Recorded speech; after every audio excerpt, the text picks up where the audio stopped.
Now, as two different kinds of electrons are generated within the doubly refracting crystal, one is spherical in nature, another is spheroid, then there are maybe two possibilities. Either the sphere lies within the spheroid or the spheroid lies within the sphere. And accordingly, the crystals are classified into two categories. One is negative crystal, another is called positive crystal. The crystal in which the sphere lies within the spheroid, that is called the negative crystal. Calcite is an example of negative crystal. Now, in the negative crystal, the extraordinary ray travels much faster than the ordinary ray in all the directions except along the optic axis. Along the optic axis, both the ordinary and extraordinary rays travel with the same velocity.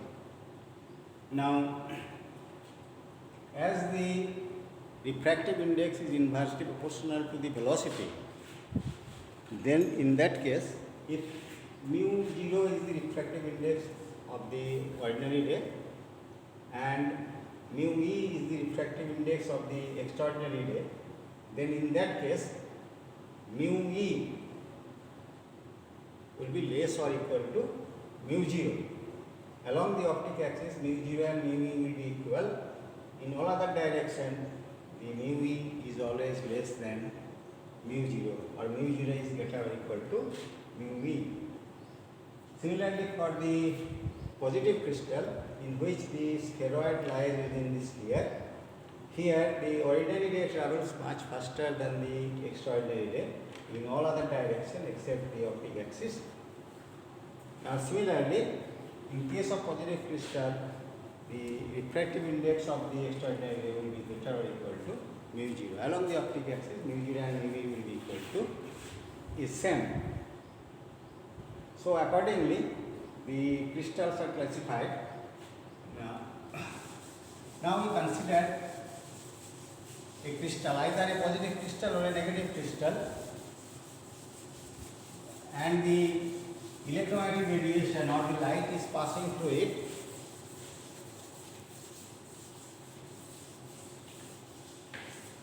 Now suppose we have a negative crystal for the time being. We have a negative crystal, suppose a piece of calcite, whose thickness is given by T. T is the thickness of the crystal, and its optic axis is perpendicular to its surface. S prime is the surface of the crystal, and the optic axis is perpendicular to its surface. This is the optic axis of the crystal. Now, if beam of light is falling on it, suppose a monochromatic light of wavelength lambda is falling on it. As soon as the light falls on the surface of the crystal, it breaks into two rays, one is ordinary, another is extraordinary rays, and they will travel. This is the optic axis. So along the optic axis, this is the wavefront of the ordinary ray, and the wavefront of the extraordinary ray will be this one, because this is the direction of the optic axis along which the ordinary and extraordinary ray travels, but with the same velocity.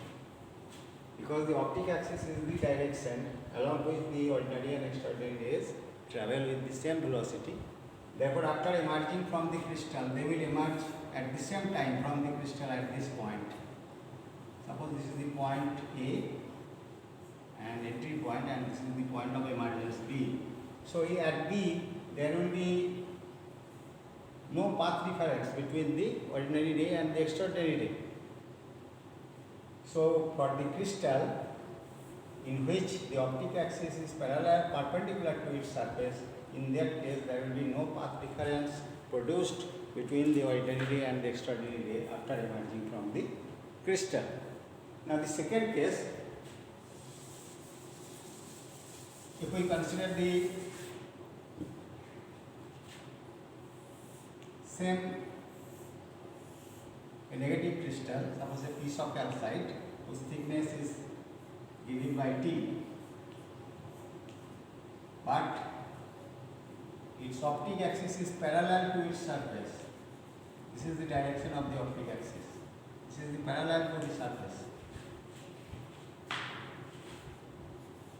Now, let us consider a negative crystal of thickness T, whose optic axis is parallel to its surface. SS prime. This is the direction of the optic axis. Now a beam of light falls on it, suppose of monochromatic light. This is point A, this is point B. Let the monochromatic beam of light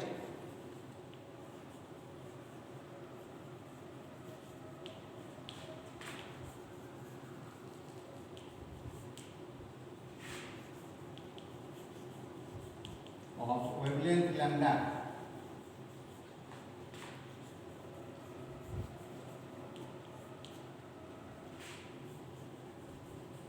falls on the surface SS prime. Then here, as it is the direction of the optic axis parallel to its surface, so here one is ordinary ray and this is the optic axis, so the extraordinary ray and ordinary ray will touch each other at this point. Similarly here also, and both will travel along this direction. This is C and D. So at the point of emergence C or D, you see here there is a path difference because the extraordinary ray travels much faster than the ordinary ray.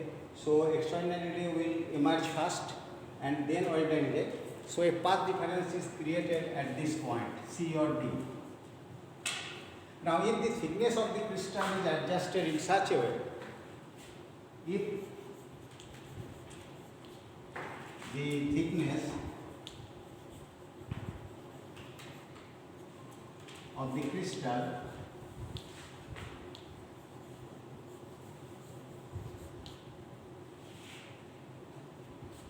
is such that a path difference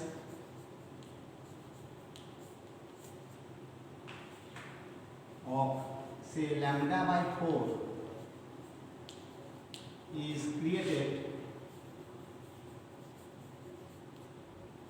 at suppose C or D. So here a path difference of delta x suppose is created which is lambda by 4. You can adjust the thickness accordingly. So in that case, the refractive index of the ordinary ray is mu 0 and for the extraordinary ray is mu e. Therefore, the optical path difference, the optical path difference between the ordinary and the extraordinary rays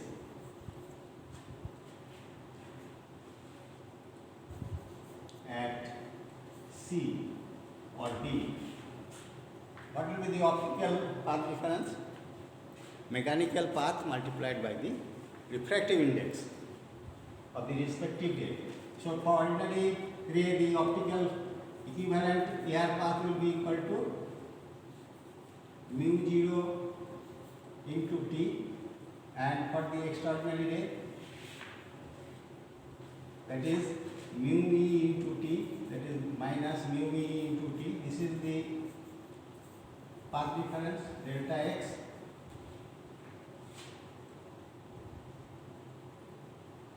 And that is equal to, we have adjusted in such a way, that is lambda by 4. This is the path difference between the ordinary and extraordinary rays for this crystal of thickness.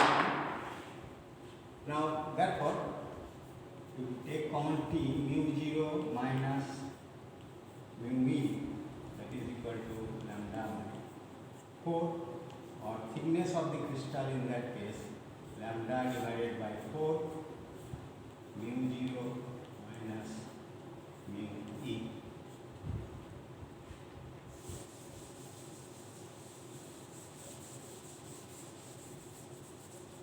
This is for a negative crystal. Instead of negative crystal, if it is a positive crystal, then in that case, we know that mu e in that case is greater than mu 0. So in that case, you get t will be equal to lambda by 4 mu e minus mu 0. This is for positive crystal.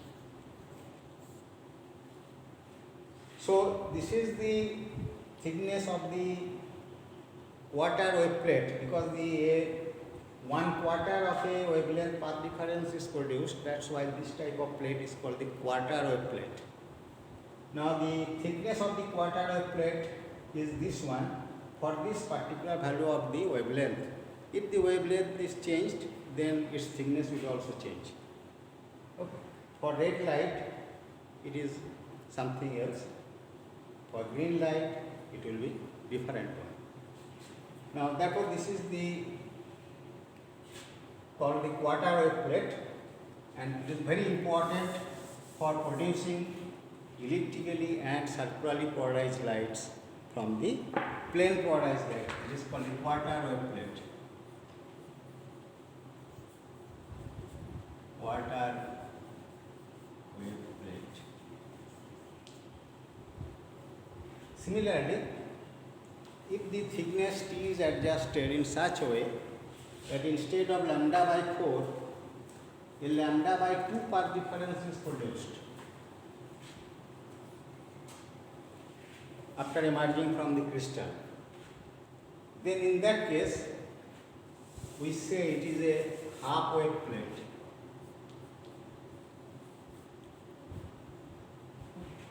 Half of the wavelength path difference is produced, and in that case this will be equal to lambda by 2, and here you get lambda by 2, and so this will be the thickness of the half wave plate for negative crystal and for positive crystal.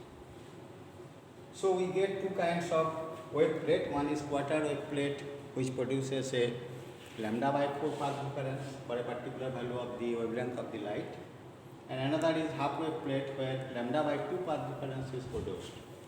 Now we shall see in the course of our study that the quarter wave plate is very important in producing the circularly or elliptically polarized lights, and half wave plate is important for changing the rotation of the light used. Suppose a plane polarized light is falling on a half wave plate, then it will, after emerging from the crystal, it will remain plane polarized, but its plane of vibration will rotate. Similarly, if a circularly polarized light, right circularly polarized light, that is the circularly polarized light which is vibrating in the anticlockwise sense, when it will pass through the half wave plate, it will remain circularly polarized, but its rotation will be in the clockwise sense. That is called the left-handed circularly polarized light. Similarly for elliptically polarized light also. So after passing through the half wave plate, right-handed circularly polarized light becomes left-handed, or left-handed becomes right-handed. Similarly for also elliptically polarized lights. Now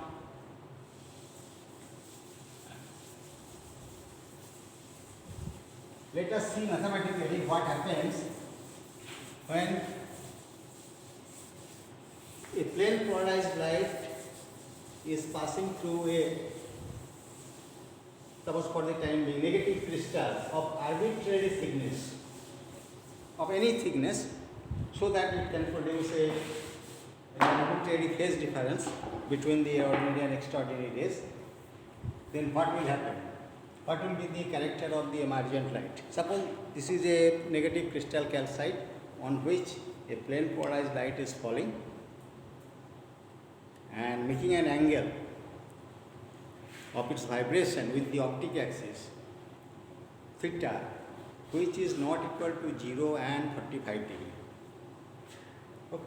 Then what will be the character of the emergent rays after passing through this crystal of thickness T? Now,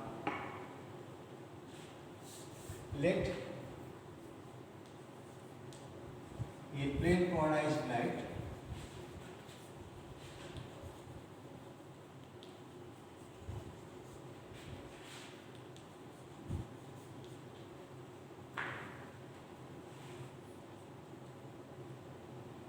of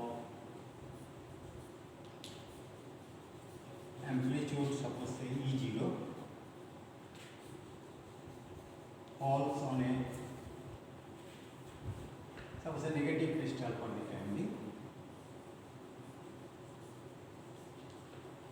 of arbitrary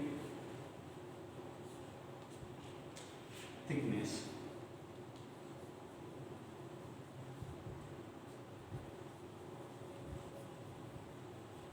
making an angle theta not equal to 0 and 45 degree with the optic axis of the crystal.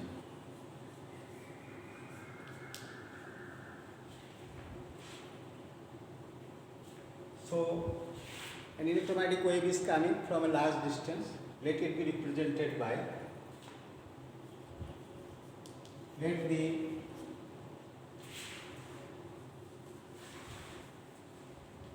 electric field is represented by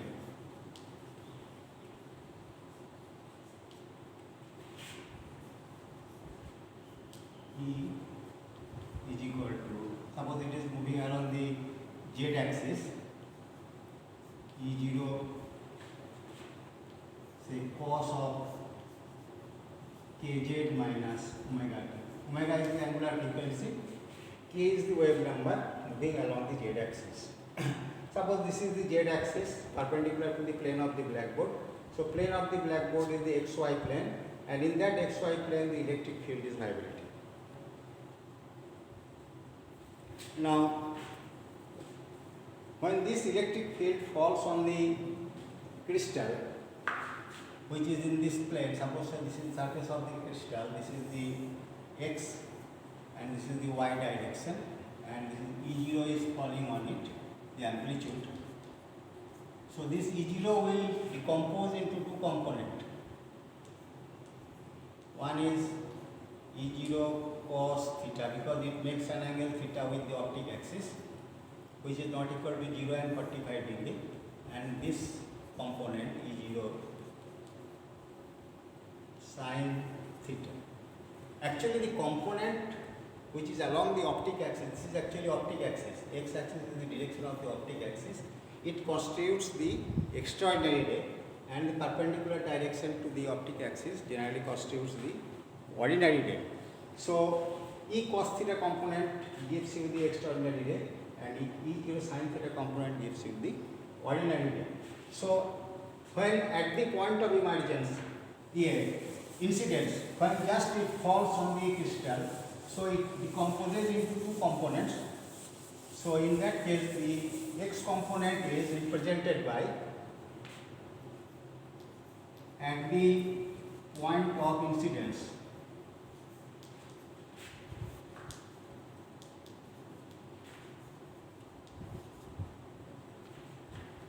the x component of the electric field, Ex, that will be equal to E0 cos theta, which is this amplitude, and it varies like that, cos of kz minus omega t. Moving along the z-axis, only the amplitude is changing. Similarly, Ey, the y component, which constitutes the ordinary day, its amplitude becomes E0 sin theta, and character remains same. It remains moving and with this cos of kz minus omega t along the z-axis. Or we can write Ex is equal to A cos of kz minus omega t, where this A is equal to E0 cos theta and Ey equal to B cos of kz minus omega t, where B is equal to E0 sin theta. These are the two different amplitudes, A and B. Now this is at the points of incidence. This is the point of incidence on the crystal. Now after emerging from the crystal, in this side, when it will emerge after passing through this thickness T, there is a path difference between these two, because this extraordinary ray will travel faster than the ordinary ray. So this will lag behind this one by a certain phase difference, suppose delta. So after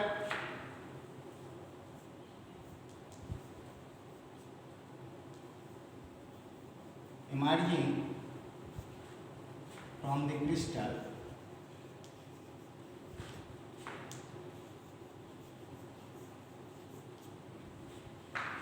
let a phase difference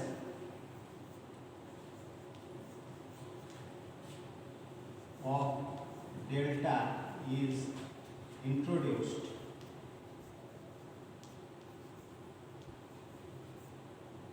between the ordinary ray and extraordinary, between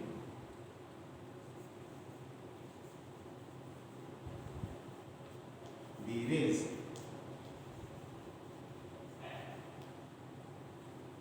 So if delta phase difference is introduced between the ordinary and extraordinary ray, then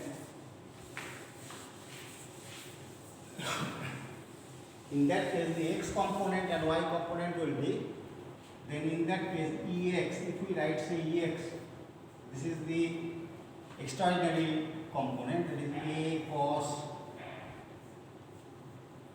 kz minus omega t, then Ey, the ordinary ray, it will lag behind this by delta. So in that case we write it B cos of kz minus omega t, it will lag behind this, so minus delta. So this is the equation, x and y equation after emerging from the crystal. So from this we can write say cos of kz minus omega t. From this equation you can write that is Ex by A. So sine of kz minus omega t will be equal to 1 minus Ex square by a square to the power half, 1 minus cos square theta. Now from this equation we write Ey by B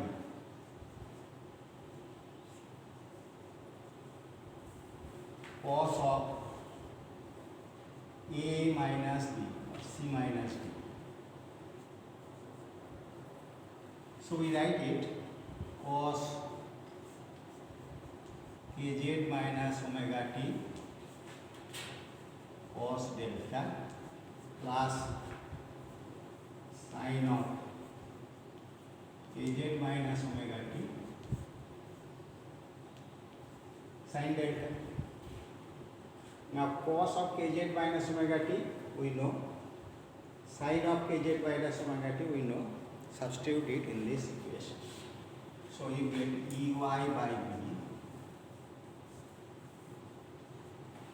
This is Ex by A. You get Ex by A cosine delta plus 1 minus Ex square by A square to the power half sine delta. I will take in this side, that will write Ey by B minus Ex by A cos delta, that will be equal to this one, 1 minus Ex square by A square to the power half sine delta. Now if you square both sides,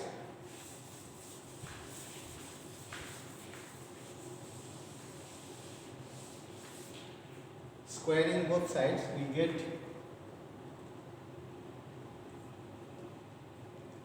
Ey square by B square plus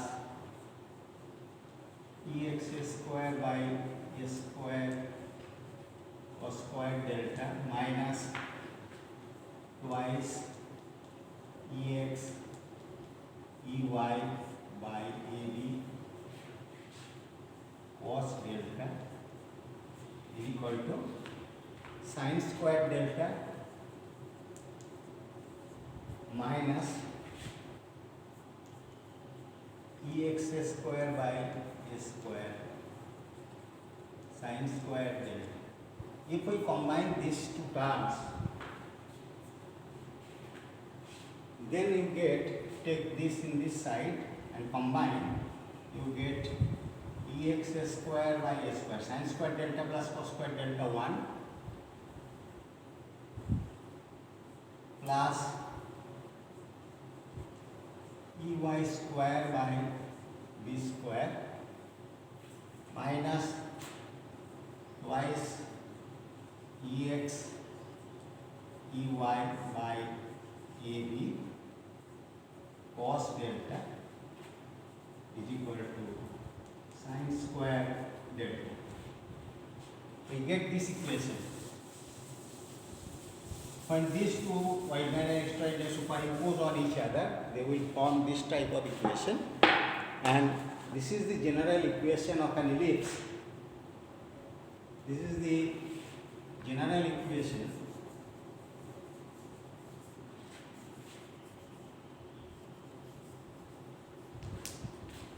of an ellipse. So the emergent light will in general be an elliptically polarized light because it satisfies the equation of an ellipse. Now we consider various cases. Suppose the case 1, first case.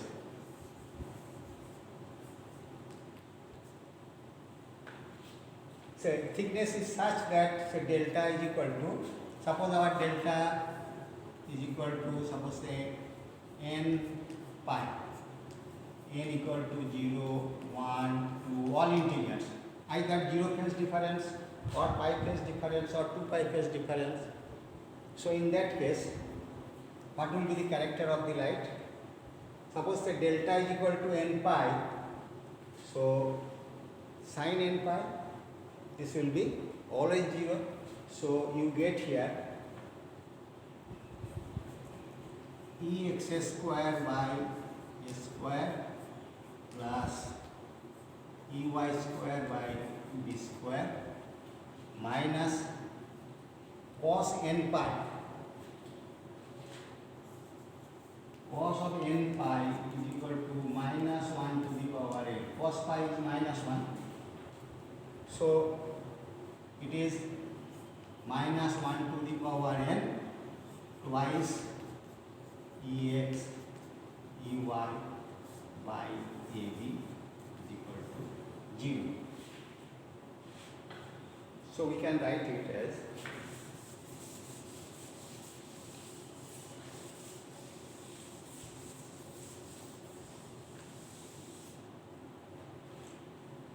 Ey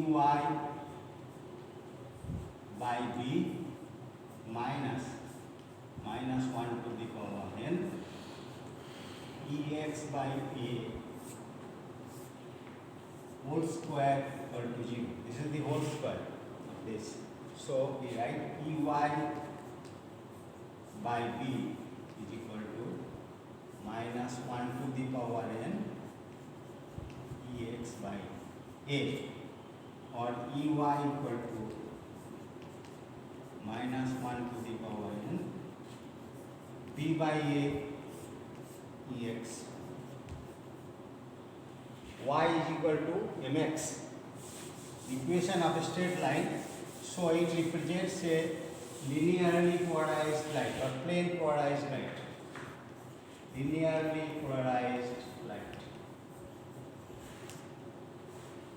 With this is the slope tan theta. N equal to 0, you get B by A. N equal to 1 minus B by A.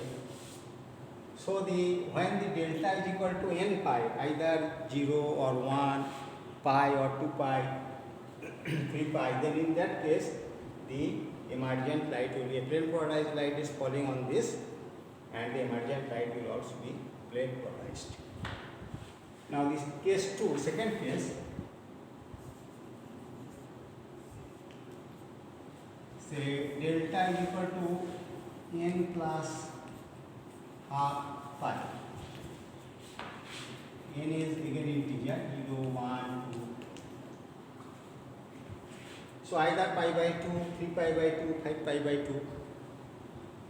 So in that case, your general equation of the width is converted into, that is,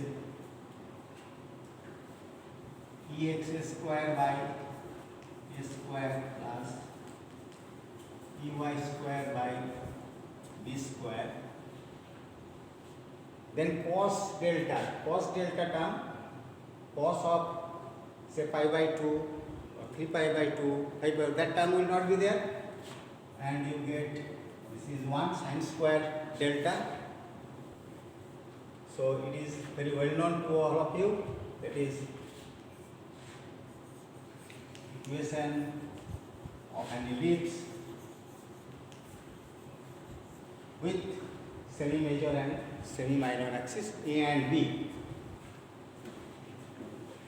Now, initially we considered that the vibration of the light wave makes an angle theta which is not equal to 0 and 45 degree with the optic axis. Now, if the angle is suppose 45 degree, theta is your 45 degree, A is equal to E0 cos theta, B is equal to E0 sin theta. Now theta is equal to pi by 4, then in that case A will be equal to B. Sin 45, cos 45 are the same value. So in that case A equal to B, and if A is equal to B, then you get Ex square plus Ey square is equal to A square or B square, whatever it is. It is circularly polarized light.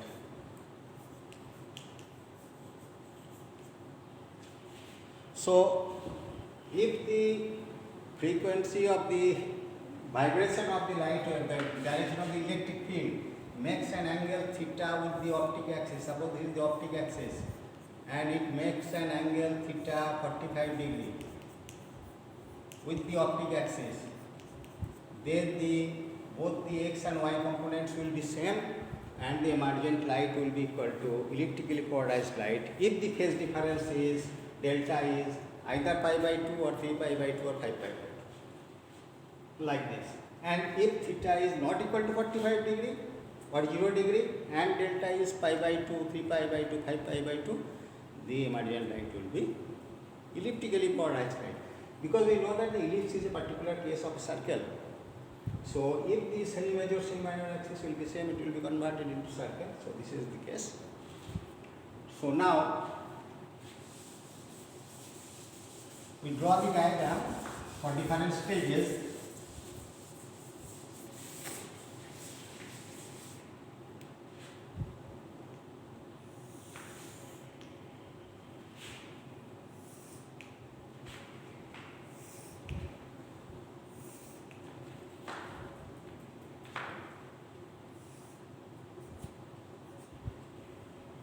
Delta is equal to 0. Delta is equal to 0, you get this is linearly polarized light making angle theta with this optic axis. This is the optic axis. Now when delta is equal to, suppose say pi by 2 and A is not is equal to B,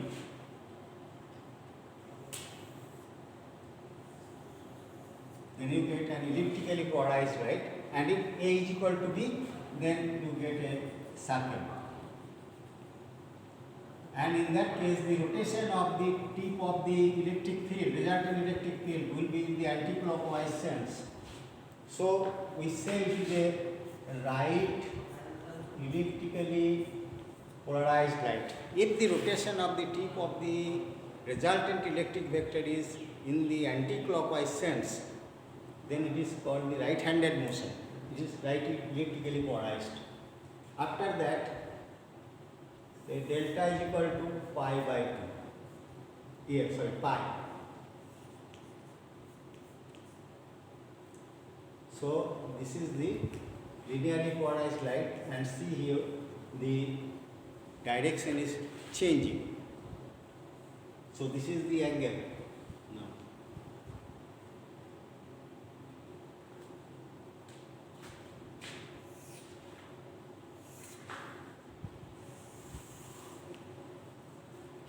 Again, delta is equal to 3 pi by 2. Theta naught is equal to 45 degree. Again, you get the elliptically polarized light, but its direction of rotation will change. It will be in the clockwise sense. After 180 degree, the rotation will change. So here delta is equal to 3 pi by 2. And theta is not equal to 45 degree. If theta is equal to 45 degree, you get, so it is left elliptically polarized or left circularly polarized light if A is equal to B. Here it is right elliptically and right circularly. And again, when delta is equal to 2 pi, again you come to this point. Delta is equal to 2 pi. So in each one rotation, after one rotation, we get this one. So from this it is clear, see very closely into this figure, that when delta is equal to greater than 0 and less than pi, you get right-handed motion. So, and when this delta is greater than pi and less than 2 pi, you get left-handed motion. So when delta is greater than 0 and less than pi, you get the right-handed motion. It is right elliptically, right circularly polarized lights accordingly. And when delta is greater than pi and less than 2 pi, then you get left-handed motion.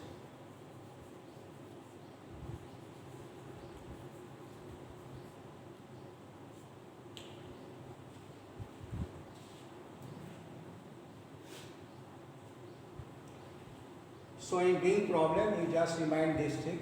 When delta is within 0 to pi, then you get the right-handed circularly or elliptically polarized light.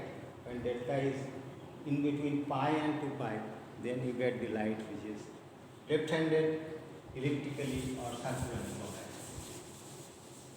Now next we consider what happens when a plane polarized light is passing through a half wave plate. If a plane polarized light is passing through a quarter wave plate, then either the emergent light will be circularly or elliptically polarized lights depending on theta, value of theta, either it is 45 degree or not equal to 45 degree. Now, the plane polarized light on a half wave plate.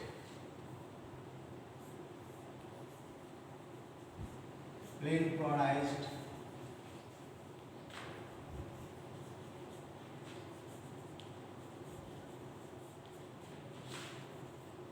on a half wave plate.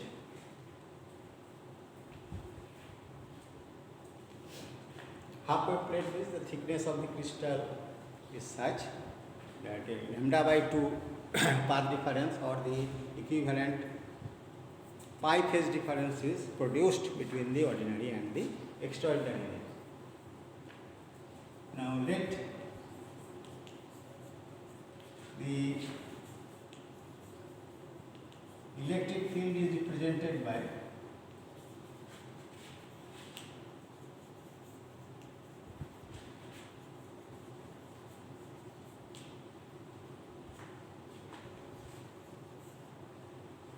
suppose E equal to suppose 0 sin omega t. We are not writing say kz minus omega t. We assume that at the point of origin z is equal to 0. E0 is moving along the z axis. So say z.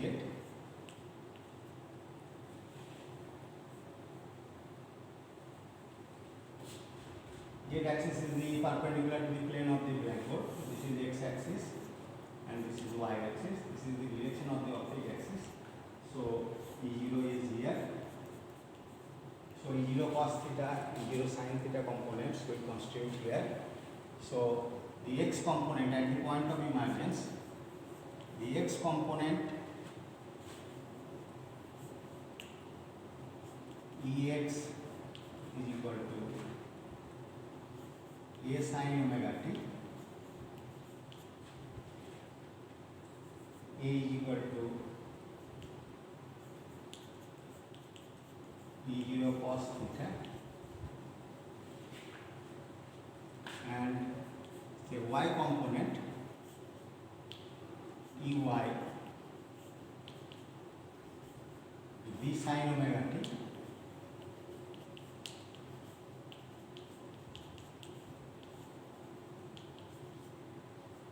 E0 sin theta. This is at the point of incidence when it falls on the crystal. After emerging from the crystal, it is a half wave plate. So a path difference of pi will be introduced between the x and y component. It is the x component is the extraordinary ray and this is the y component ordinary ray. Generally in negative crystal, the ordinary ray lags behind the extraordinary ray. So here, after emerging from crystal, its phase will be omega t minus pi.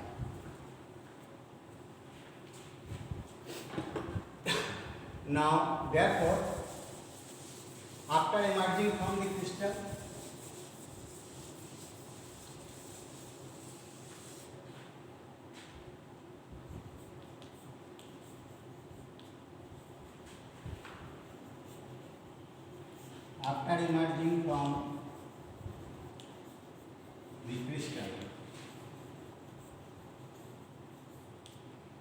x component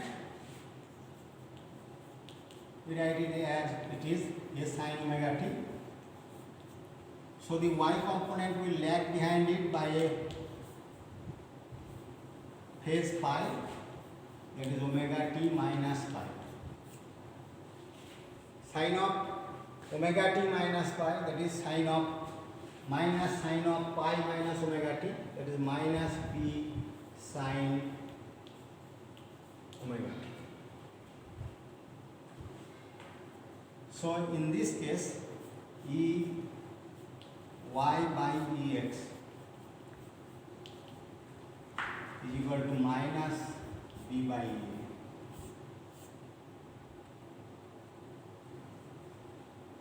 So Ey minus b by A Ex. The equation of a straight line, so linearly polarized light, and initially it is after emergence. Initially it was a plane polarized light. In that case, Ey is equal to b sine omega t, and initially Ex was a sine omega t, and in that case Ey was b by A Ex, was also a linearly polarized light. Initially it was b by A tan theta, and here tan theta is minus b by A. So it is rotated. So the